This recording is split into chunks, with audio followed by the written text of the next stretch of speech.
side. And I would like you to know that for as long as you are here with me, I am here with you.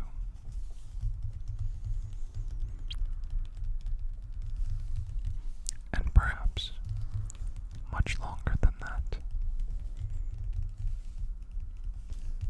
For in the darkness, we are all connected.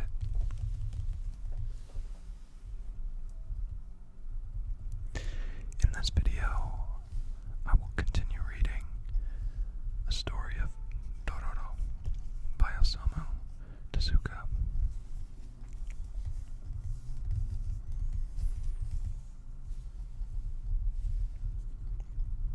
Before we begin, I encourage you to try to make yourself as comfortable as you can.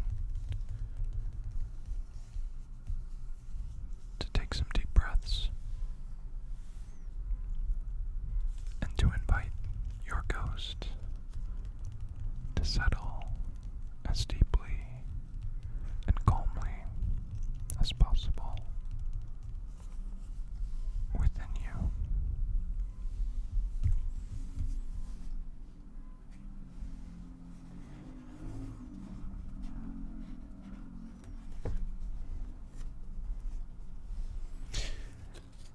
And we will begin where we last left our heroes, Dororo and Hyakimaru, which means little thief and boy chased by demons or something. They had just arrived, or they had recently arrived at a village after chasing a large-headed monster and discovered a town ruled by a lady who agreed to help keep the demon at bay, this large-headed demon. But it turned out that that demon was stealing their money, and that perhaps the lady was in cahoots with the demon. Although I don't think they've really figured that out yet. It's just a consideration of Hyakimaru, or a suspicion. But they got their money back, and now we will see what happens next in the chapter titled Bandai. Bandai was the name of the company that owned the Power Rangers, or at least the merchandising for the Power Rangers. I think it sort of stands out. It makes me think of Power Rangers. Here we are. They have come back to the lady with the 2 dots on her forehead, who seems to be constantly bedridden, but also in charge. The money has been recovered. Yes, a warrior found it buried under a thicket of bamboo trees. Well, I guess if she is playing dumb here, then perhaps they don't know yet that she might be more nefarious. I see, under the bamboo trees. That is good news indeed. We can't thank you enough for all you've done for us, Lady Bandai. Oh, right, that's her name. Not to worry, just be careful it doesn't get taken again. Yes, yes. Leave me. After prostrating towards her, the men of the village exit her room, and she stares, first at nothing, but then intently at something, or perhaps this is anger brewing in her eyes. And now we have this very spooky profile, where just her eyes shine out from the shadows. Ah, Kanekozo, yes, he's the spirit of money. Kanekozo is the big-headed monster that they followed here. The money was buried here, waiting to be discovered, which is why he begged us. He begged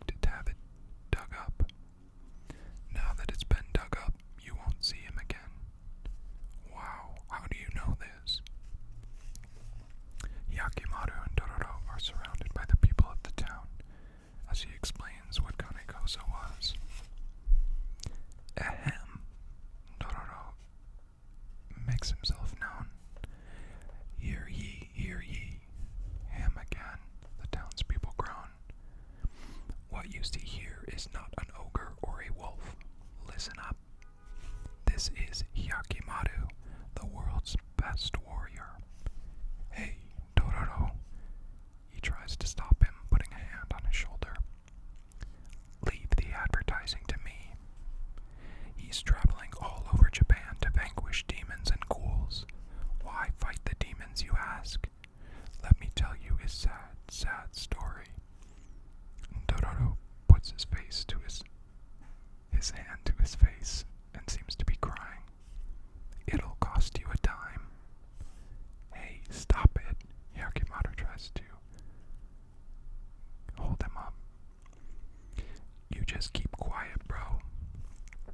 I'm Yakimaru's sidekick, known as Sir Dororo. Dororo. Shut up, thief. We don't care about you. Get lost, vagrant. Stop fooling around. So what if I'm a thief and a vagrant? How are we different? I'm human too. Now Dororo might be really crying. There, don't cry. Yakimaru tries to comfort him. What's gonna happen now, bro?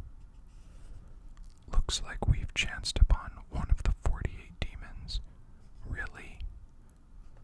Yakimaru, look over there.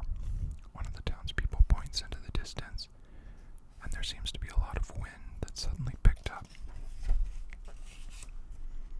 And now we see the vista that looks out over the farmlands of the village. That's nestled in between the mountains, the forests surrounding them. The land from the valley to here was barren. We tilled that land from our grandfather's generation. We endured years of hardship with no food. Our fields were coming along, ready to be irrigated. Just as things were going to get easier, a monster tore up our village and took all of our money. That's when Lady Bandai came to our village and donated money. We see here some sort of shadowy beast, or perhaps just footprints and empty boxes that I suppose had held their money.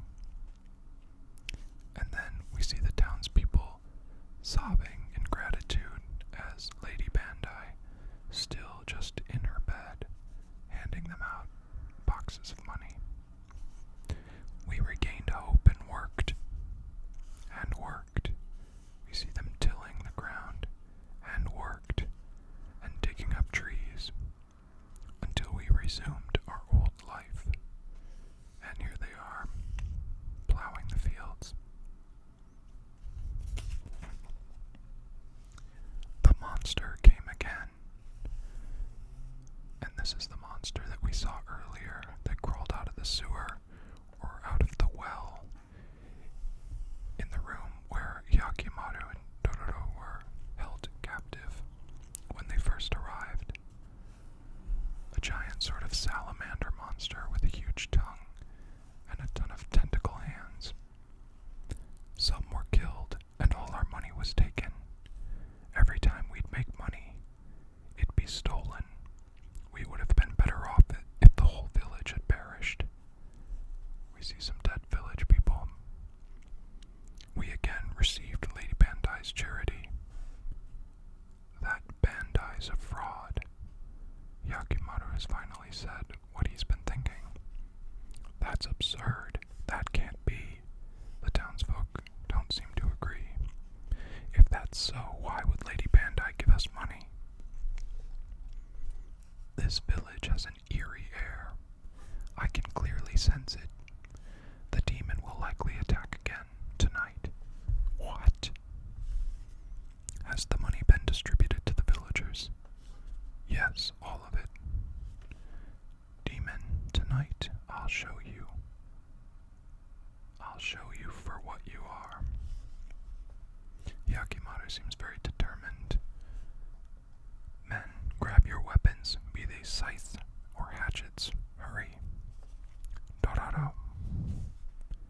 Yo. Dororo falls from the ceiling and lands on his head. Run to Bandai's mansion. Hide in the well shed ceiling. Contact me with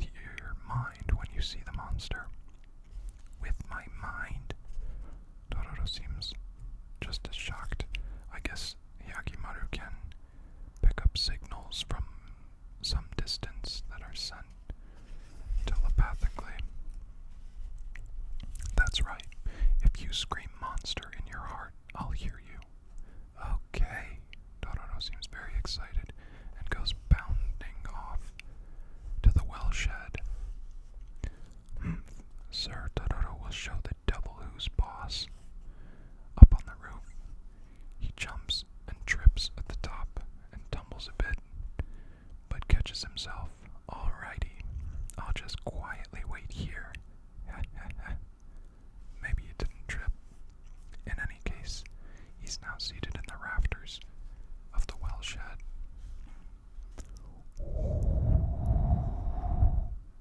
The wind picks up and seems to blow out the little candle or incense that was lit. And here we see Lady Bandai laying again, half in shadow, in her bed. And she pulls at the curtains above her and wraps them around her face and body. Oh, oh, oh, oh, oh, oh, oh. What is she up to? The attack will be tonight. We don't know which house the monster will attack for the money first. That's why the whole village needs to be on guard. Yes, sir. And so we see the townspeople getting ready, though they look tired and worn out. But they have their sticks, their staves, whatever they have, to fight off the monster. Shiver, brr. I guess they're cold in the nighttime air. Hey, Takosaku. What? Cover for me while I go take a whiz. No way. Don't leave me alone. Just pee there. Wouldn't be proper etiquette. Etiquette schmetiquette, it don't matter in a pitch black rice patty. Phew, gets chilly around daybreak. I'm back. Hey, don't nap. He pats his buddy who he left behind. And as we turn to see his face, he does not look too good. He's dead. Laughing, but dead. Yikes. He whips around and goes running in the opposite direction, so quickly that it looks like his head is detached from his body. But I think he's probably okay, but his friend died laughing. What? Takosaku's dead? He died laughing. Proof that the devil got him. Why do they die laughing? No one can stop laughing when that monster licks you with its long tongue. They laugh and laugh and laugh to their death. Damn, Dororo, Dororo, Dororo, what happened? Wow. Suddenly we see Dororo fall off from the rafter, or at least fall down upon the rafter. The monster's in the village. You didn't see it leave the well. I guess Ayakimaru is able to just sort of radio in to his head. Damn, guess I nodded off. Idiot. Dororo falls and hits the ground once again on his head. Sorry, bro, my bad. Stay there. Let me know when it returns. Don't fall asleep this time. Okay. He looks dazed, but as we know, Dororo can take a lot of hits and still get up just fine. So he grabs a bucket of water out of the well, splash, pours it over himself, I guess to wake himself up.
so he stuffs himself in there. I saw it. Suddenly we see this town person running through the fields. Help! Mokube's place has been hit. The devil's breached the line of defense and is on a rampage. Yakimaru pulls something from his breast pocket. This is caustic water. It'll scorch the enemy's skin and rot its flesh. My dad's a doctor. He gave me a lot of good medicines. His leg. We see Yakimaru unscrew his prosthetic leg. It's prosthetic. I have a spray in my left leg. When I squeeze the muscles in my back, the spray squirts liquid. Time for battle. Surround Mokube's house. He's quite a little gadget guy, so I guess this prosthetic leg is equipped with some weaponry. So I guess he's put the caustic water into the spray bottle of his left leg. Mokube's entire family's been killed. Such a pity. So we see Yakimaru and the group of townspeople approaching this torn down house. He kicks open the door and they walk inside. A corpse. We see somebody's legs coming out from under the rubble. Dear Buddha, no doubt it's revenge for our taking our money back. The monster ran into this bamboo forest. It sensed my psychic powers and knew I was coming. Be careful, this demon's a strong one. But it looks like Yakimaru is going forward into the bamboo forest. But suddenly, a ton of chopped down bamboo comes flying at him. Get back! Yow! Ouch! Why is it hailing bamboo? Telekinesis. So I guess this monster is able to throw these bamboo spears with its mind. Demons have long made stones hail with telekinesis. It's no different with bamboo. There's danger ahead, so I'll go it alone. There. So, we see more bamboo spears coming down, raining upon Yakimaru. But he tumbles out of the way. Stab, but one of them catches him on the shoulder. Crack. And they break. Perhaps he's pulled his sword out. Zing! More fly at him. But yes, he's unleashed at least one of his swords, his arm swords, and is chopping them as they fly at him. There. He can see now through the bamboo forest, two giant eyes of the monster. Hey, devil, I have to kill you. I've slaughtered 15 demons so far, so you'll be number 16. That's a lot more demons than I would have assumed. I thought we would have seen them, but I guess he's killed more than we've seen. Yeah. He charges towards the demon, chopping all the bamboo in the way. With a blur, he goes towards the demon. Says the demon. Crack goes all the bamboo, and it seems like he's yet again flung more bamboo spears. Grab, take this. He chops through them. Says the monster. And then Yakimaru drops and sprays the caustic water out of his leg. The water creates fumes around the monster, or perhaps that's just the smoke from its burning body. It seems to turn away. Yakimaru jumps. Yeah, and stabs the monster with his blade arm. Some kind of twisted tongue spills out of the monster. Its tail's bandaged. What for? Ah, it's a bandaged tail. He chops through some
shrinks, yes, like the whole monster body is shrinking or sort of evaporating.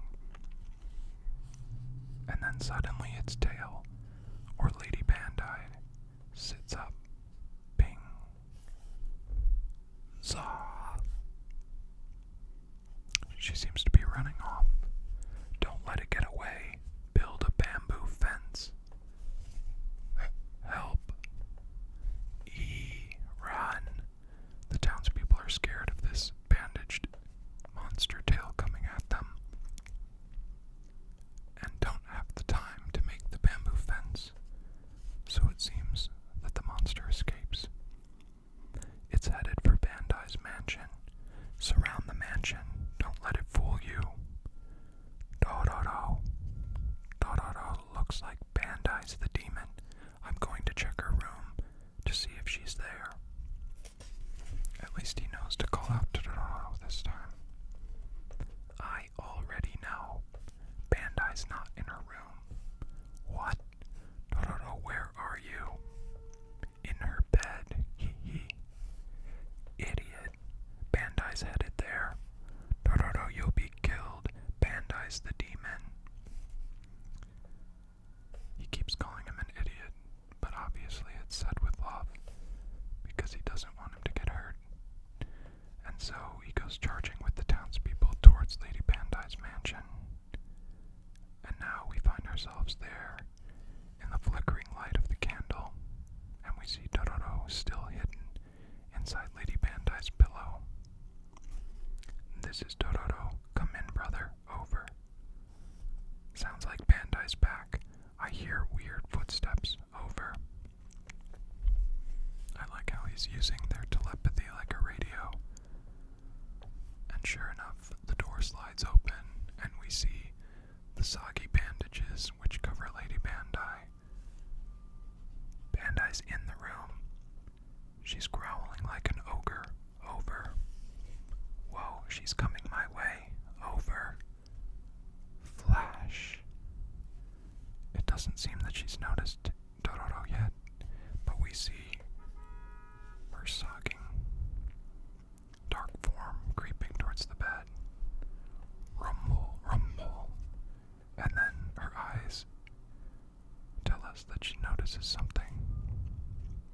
And we see Dororo peering out from the tiny slit in the pillow.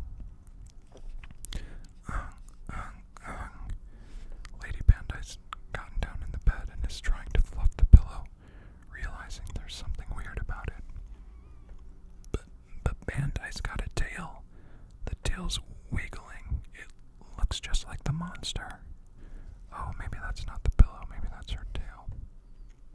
I got it, bro. Bandai was bedridden to hide her tail. The tail was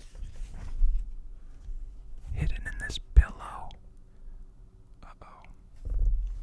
So that's why there was this opening in the pillow, was so that she could put her monstrous tail. And so she puts it back in with Dororo, who now has it smushed against his face. Oof. But he jumps away in response. You beast. What's with the tail? He shouts at her. I ain't scared of you. I'll kick that tail like a soccer ball. So, you've seen it. Then you shall see all of it. Lady Bandai lets the bandages fall away, and we see this monstrous, scaly, two-armed tail that's attached to her. Ha ha ha ha, hee hee hee hee hee. And it also looks like she's grown a couple horns on her forehead. Bro. This might be enough to scare Dororo. I also need a little more light, so I'm just going to light another candle here. These candles are also coming down to the end.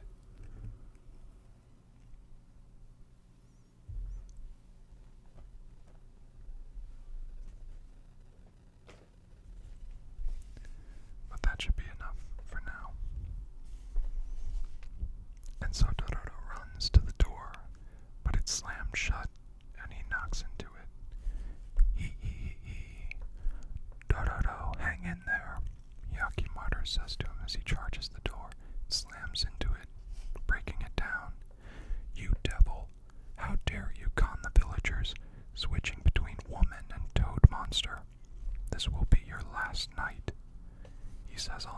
finally flings his prosthetic arms to the ground, revealing his sword hands yet again. Oh, oh, oh. He. We see the tail starting to grow. It now has 4 legs and is growing back to the size of the giant toad monster, and poor Dororo is in her clutches. Thou knowest not, I am a she-devil that hath been in this valley of the second moon from times ancient, those who witnesseth the transformation of my tail. She's grown now to such a giant height, and it seems we're posed for a final battle between Hyakimaru and the she-devil. I'm numb, says one of the villagers. The terror, shouts another, as they all cower from Lady Bandai's revealed form. And I guess we can see now, with the face, that this is the monster which is on the cover, which I thought looked so much like this Shiftry here, or Shiftry.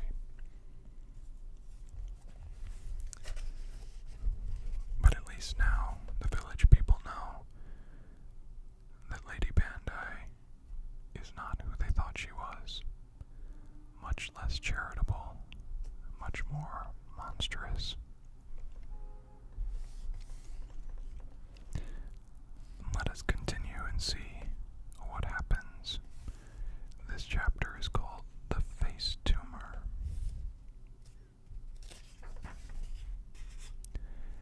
The townspeople are screaming. There seems to be rain coming down as well. But then there are these others here that are loading something that look like little cannons. And then there's lightning. A lightning crack from outside that seems to hit Hyakimaru. Crackle, crackle, zap. And the she-devil, or perhaps she is the one who controlled the lightning. I'm not exactly sure how this paneling is working out, but things do not look good. I shall destroy this house and bury thee under its rubble, says the she-devil. All of these townsfolk are making the same strange pose, one leg up and one arm up as they sit on the ground. Maybe they're trying to defend themselves from the falling building. Others also seem to be in these kind of choreographed or coordinated poses. Maybe it's just easier for the illustrator. Damn you, give me back Dororo, shouts Hyakimaru. And all of the boards of the ceiling continue to fall down. Wait! But it looks like the monster is retreating or trying to escape and still has Dororo in its clutches. The chagrin of it! I shan't forget this, Hyakimaru. I vow revenge. I'll gut this child and shred it to pieces. Give me a bow and arrow. One of the townspeople hands Hyakimaru a bow. Here's poison from green plums. I wonder if green plums actually have some kind of poison in them. Maybe it's only effective against devil monsters. But he draws the bow with the arrow covered with some kind of poison and fires it straight at the she-devil. And the arrow lands directly in the center of her forehead. Yow! Gah! Hurry, strike the gong. Because we see here that the demon has crawled on top of the giant bell. And so the townspeople draw the gongs. I don't know what you call that, but whatever you use to strike the gong, they draw it back and slam it forward. And it hits the demon square in the center. Dororo. And I guess she's dropped Dororo.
shrinking.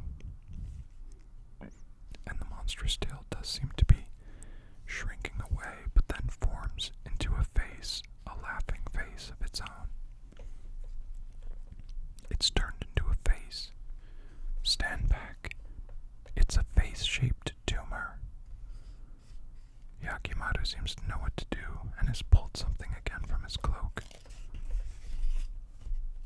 and pours the liquid contents into the face-shaped tumor. And it looks like kind of like a little volcano as the steam rises from it, presumably melted by the water.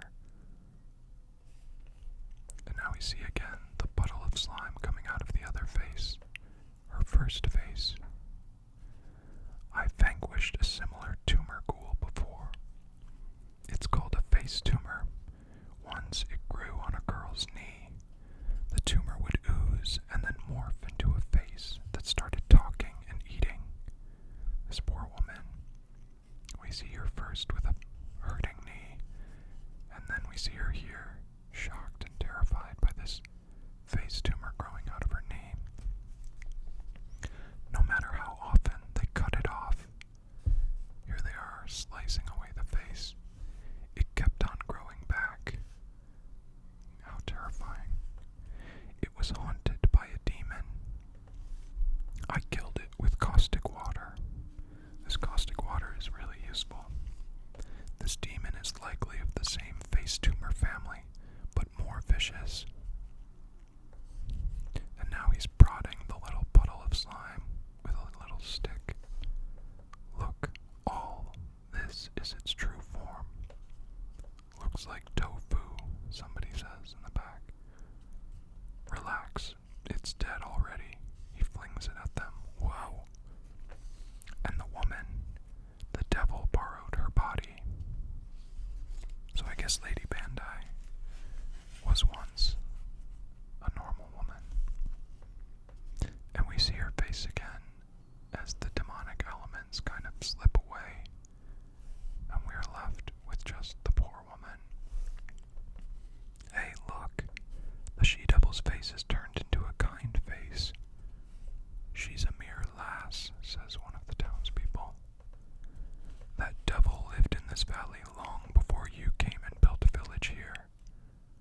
It saw its chance and used some girl's body to feign charity while milking you of your money. This must be a flashback of when the woman was first taken over by the demon. It didn't let you live or die. You became its slaves. Scary, the townspeople say. But the devil's dead now. Give that girl a proper burial. And so we see the scene here. The townspeople, now aware of the truth behind the charitable Lady Bandai, who was actually an ancient possessed girl. And the rain pours down upon all of them in this bitter revelation. Lend me a house. I want to tend to Dororo's wounds. Let us stay at a house, he asks again, but the townspeople give no response. Yakimaru looks surprised, maybe worried. How's your place? Not mine. I can't let you stay.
what's up? We can't let folks like you stay in this town, get it? I see. And so Yakimaru walks off, carrying an unconscious Dororo away from this town of people who he just set free. These utterly thankless people. But I guess the reputation of Dororo is so bad that even after helping save them, they cannot abide his presence. So we see Yakimaru walking through the rain, passing some little figures here. Dororo, hang in there. Don't die. Damn, I've never had to care for somebody else before. Spit. He spits into something. A little bamboo tube, perhaps. I'm not exactly sure what that means. But now we see him continuing on in the downpour. It looks like the rain is finally let up, though, as the sun shines out over the trees. And here, Hyakimaru is wetting a bandage to try to revive Dororo. Dororo, I'll wipe up your sweat. Can you sense me? I'm calling to your heart. But no response. So here now he's making something over a fire. Papa, Mama, your parents aren't here, but I am, Dororo. And we see the little face of Dororo with a tiny smile and a tear falling from closed eyes. Now drink this medicine. It's a strong antidote.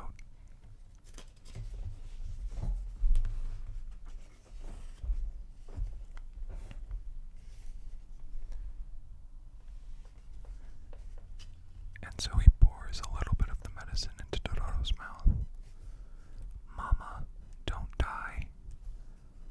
Mama, I don't need to eat. I don't need food, so please don't die. Yakimaru looks disturbed or distressed by the things Dororo is saying in his sleep.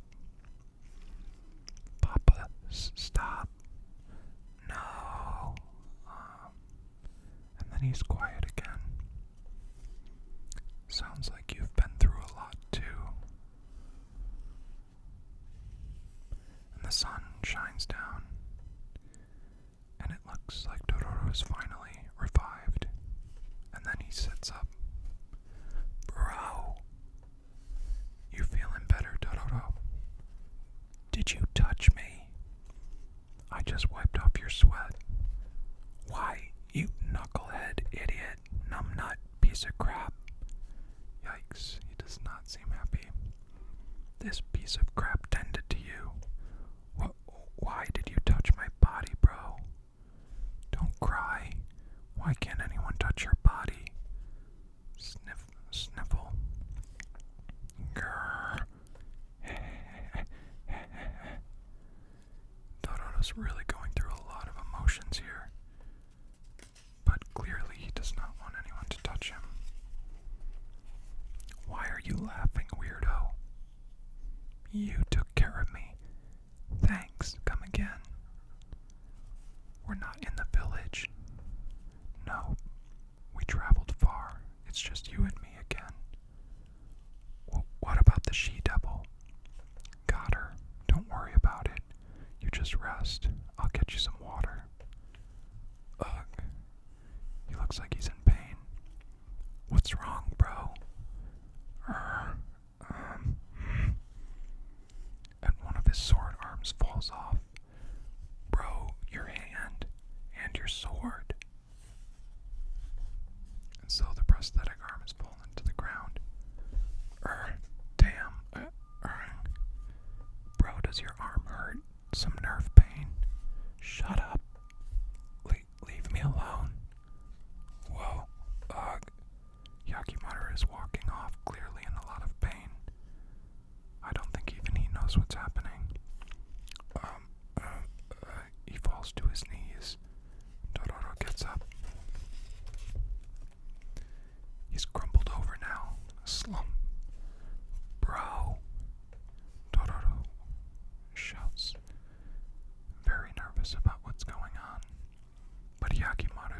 seems determined and stands back up. Whoa, you grew an arm. Wow, okay, so it looks like where the sword had fallen away, suddenly his body has grown an actual arm. Yakimaru and Dororo stare at each other, probably both in disbelief. Is it real? Yup. Dororo, I think I told you once. 48 demons made off with parts of my body. Each time I vanquish a devil, a part of my body is restored. And we see, as he tells this, a bunch of demons that perhaps are the ones that he's slayed already. I see. And so, yup, I just regained an arm. This hand is mine. It truly is mine. Yakimaru is rubbing his new hand against his face. I've killed 16 demons so far. With each one, I regained a belly button, my hair, and so on. But this is the first time I got something as big as a limb.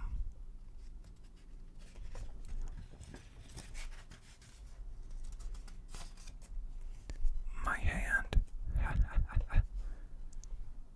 He seems very happy. He's kissing the hand. Then he reaches down to grab the prosthetic one that had fallen away, and he looks at it lovingly. I have no more need for this prosthetic arm, so I'll bury it. And right away he gets to digging into the ground. It's a hand grave, and places the arm into the ground, covers it with the dirt. Dororo seems a little worried though, and notices a stick. Kind of cautiously approaches that stick, trying not to. Oh, it's not the stick, it's the sword, of course. The sword which Dororo has wanted to get from Yakimaru and has claimed that he would steal eventually. So sneakily he walks over to the sword, but before he's able to grab it, Yakimaru is stamped down on top of it. This note says, hand is Te. Grave burial mound is Zuka. Perhaps somewhere it says Tezuka. Well, in any case, maybe there was like a little sign he put up for his hand grave.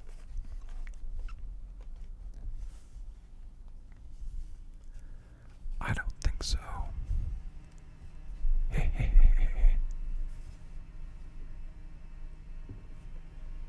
It's gotten quite dark again.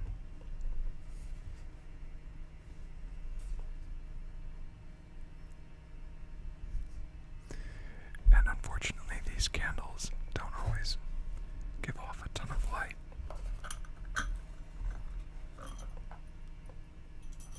I'm going to try to raise this candle up in hopes that it will shine a little better.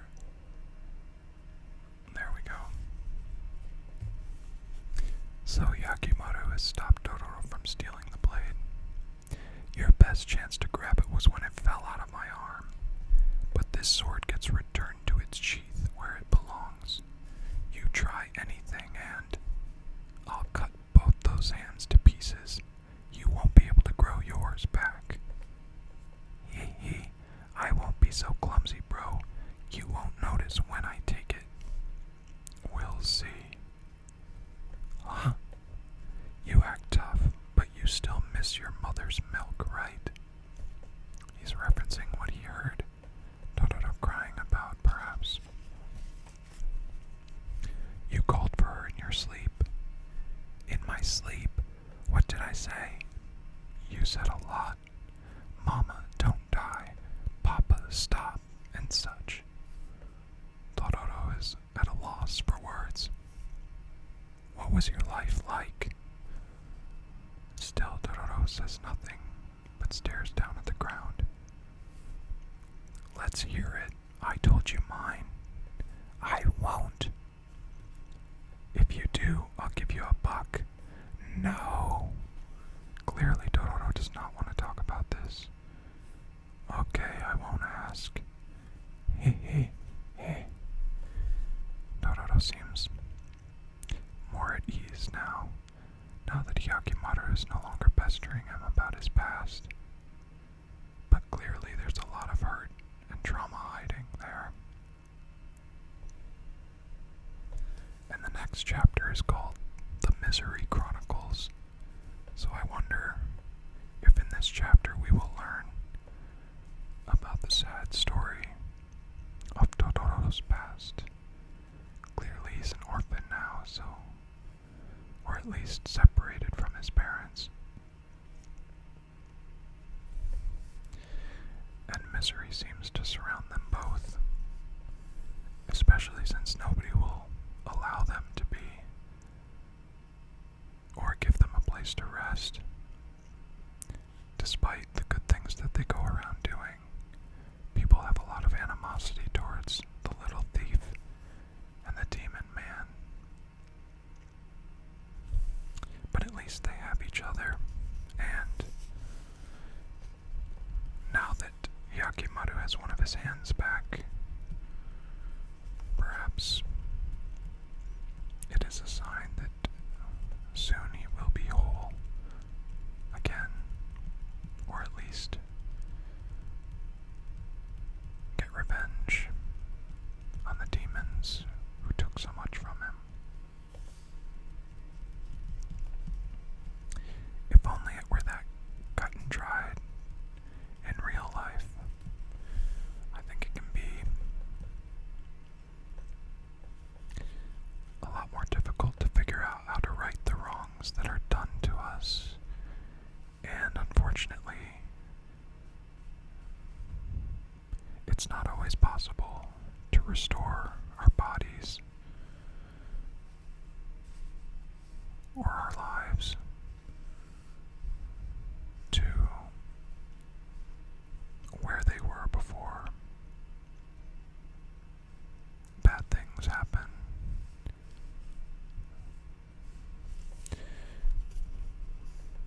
But in any case, we can always continue to move forward and hope and try to bring better things into our lives. And engage with the people who will engage with us, and help those that help us, or help those that we're able to help.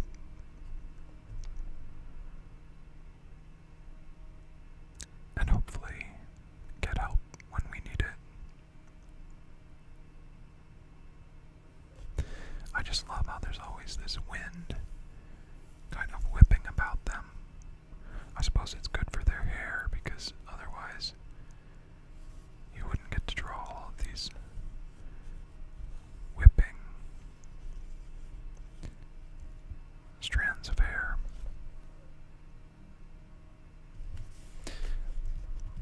But I'm going to end the reading here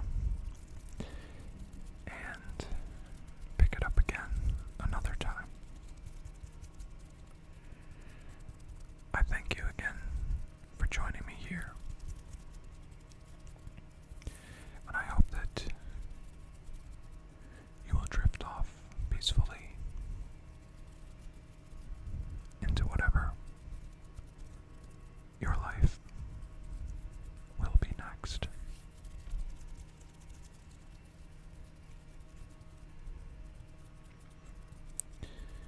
So thank you. Rest well.